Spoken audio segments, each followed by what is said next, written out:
नमस्कार, मैं प्रभाती मिंज बिलासपुर से। कारगिल में सीमा युद्ध जोरों पर था। कई नौजवानों के हताहत होने की खबर सुर्खियों में थी। सुनैना अपने एक छोटे से बच्चे को गोद में उठाए तेजी से स्टेशन की ओर जा रही थी। पास जाकर मैंने पूछा, बहन कहाँ जा रही हो, किधर जा रही हो? सुनैना चुप थी। पास खड़े उनके रिश्तेदारों ने कहा, हम लोग कारगिल जा रहे हैं। सुनैना के पति आर्मी नौजवान हैं, उन्हीं की तलाश में जा रहे हैं।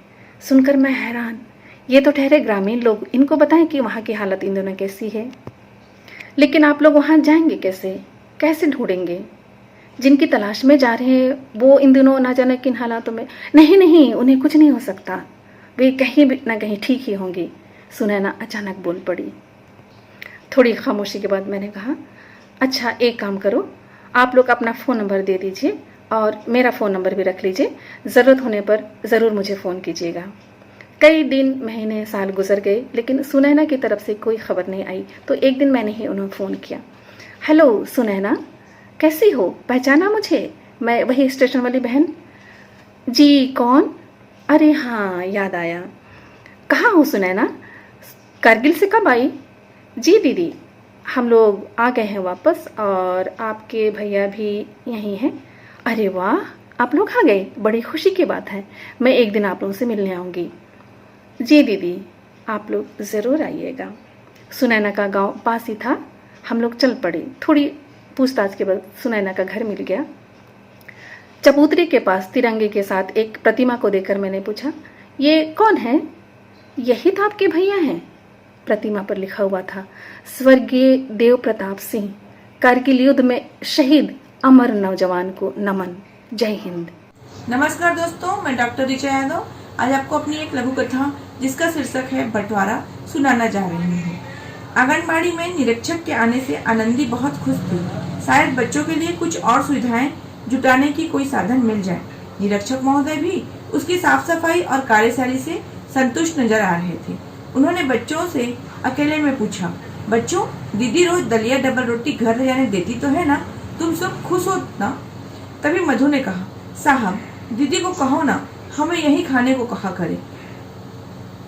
जाने से पहले हम यही खाकर जाएं तो अच्छा रहेगा। क्यों? निरीक्षक महोदय ने पूछा। क्योंकि घर जाने पर दादा दादी सारा खाना भाई को दे देते हैं, हमें तो जरा सा चखने को भी नहीं मिलता। सभी गुणीजनों एवं मित्रों को नमस्कार। मैं रायपुर से डॉक्टर अमृता शुक्ला अपनी लघु कथा का वाचन कर रही हूँ, जिसका शीर्षक है दुआएं। अभी 2 साल पहले मुंबई महानगर में प्राइवेट कंपनी में रिनी की जॉब लगी थी।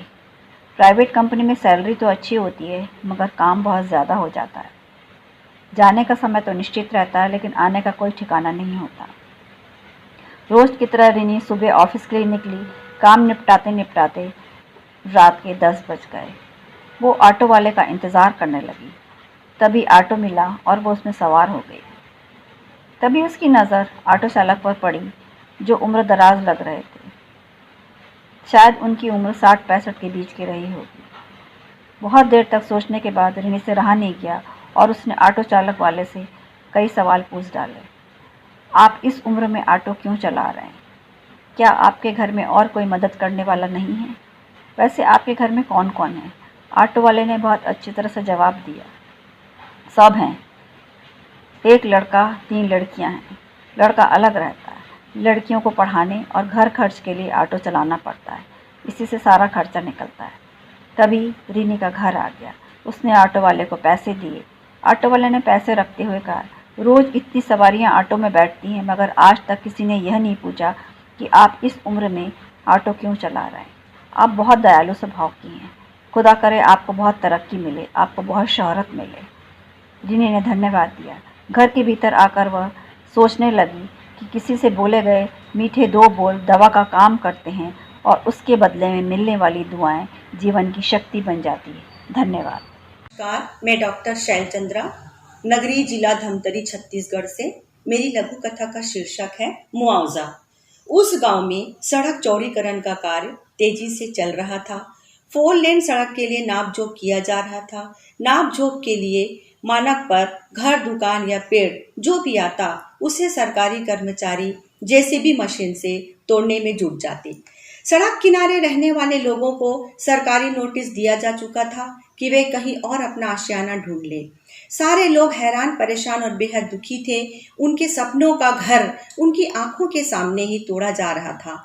कई लोग दिसंबर की कड़कड़ाती ठंड में घर से बेघर होकर सड़क किनारे ही अपना गुजर बसर करने को मजबूर थे। ऐसे में वृद्धा पार्वती अपना घर छोड़ने को बिल्कुल भी तैयार नहीं थी। सरकारी कर्मचारी उसे समझा समझा कर थक चुके थे। एक कर्मचारी कह रहा था, माता जी, आपके चाहने न चाहने से कुछ नहीं हो सकता। सरकारी फरमान है, घर तो तोड़ना ही पड़ेगा। फिर आपको सरकारी मुआवजा आपके घर के मूल्य से दोगुना मिल रहा है। इससे कहीं और दूसरा घर लेकर आप सुखपूर्वक रह सकती हैं। उस सरकारी कर्मचारी की बात सुनकर रोती हुई पार्वती ने कहा, जानते हो बेटा, इस घर में दुल्हन बनकर मैंने अपने पति के साथ कितने सुख दुख के पल व्यतीत किए हैं। अपने प्यारे बच्चों का बचपन देखा है। ये मेरा बगीचा देख रहे हो ना, ये आम, अमरूद, केला और जामुन के पेड़ मेरे एकाकी जीवन के सुख दुख के साथी हैं और मेरे जीविकोपार्जन के साधन भी हैं। इस घर में मेरे पति ने अंतिम सांसें ली थी। समझ लो कि यह घर नहीं, मेरा हृदय है जिसे तुम लोग तोड़ना चाहते हो। यह घर मेरे अतीत का स्मारक है, मेरे जीवन के अमूल्य क्षणों की धरोहर है। तुम्हारी सरकार इस घर से जुड़े उन सभी एहसासों का भी मुआवजा दे सकती है क्या? यह कहती हुई वह वृद्धा और भी सिसक सिसक कर रोने लगी। धन्यवाद। नमस्कार, मैं बीना क्षत्रिय, पश्चिम बंगाल, दुर्गापुर से अभी आपके समक्ष मैं 2 कविताएं प्रस्तुत करने जा रही हूँ। मेरी पहली कविता का शीर्षक है प्रेम। आज सफाई के वक्त पुरानी किताब के गर्भ में तुम्हारी पुरानी चिट्ठी मिली सुरक्षित।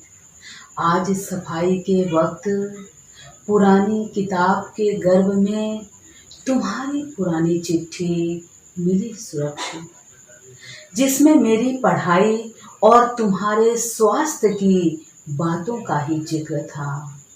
संबोधन में डियर शब्द का प्रयोग, संबोधन में डियर शब्द का प्रयोग पढ़ते ही उस वक्त प्रेम की तरंग प्रवाहित होने लगती थी अंग प्रत्यंग में।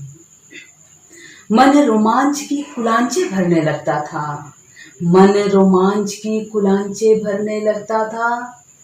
कैसा सुंदर एहसास, गंगा सा निर्मल पवित्र प्रेम। पर आज प्रेम की गंगा में प्रवाहित होने लगे हैं ढेरों मलबे और इस सड़ांध की बूंदें कर रखी है वातावरण को दुर्गंधमय। आज प्रेम की गंगा में प्रवाहित होने लगे हैं ढेरों मलबे और इस सड़ांध की बूंदें कर रखी है वातावरण को दुर्गंधमय। प्रेम का संबंध अब शक्कर पानी का मेल नहीं, प्रेम का संबंध अब शक्कर पानी का मेल नहीं। यह रेत पानी सा है, यह रेत पानी सा है। अब मैं दूसरी कविता प्रस्तुत करने जा रही हूँ जिसका शीर्षक है होड़ की सनसनाहट। पल रहा था वायरस लेबोरेटरी में, बाहर आने को था व्याकुल। पल रहा था वायरस लेबोरेटरी में, बाहर आने को था व्याकुल। पर पहरेदारी के बंधन में बंधा था, सुनाई पड़ने लगी उसे होड़ की सनसनाहट। सुनाई पड़ने लगी उसे होड़ की सनसनाहट। बढ़ना है, बस आगे ही बढ़ते जाना है। पगडंडियां सड़क बन फहराने लगी अहम का झंडा।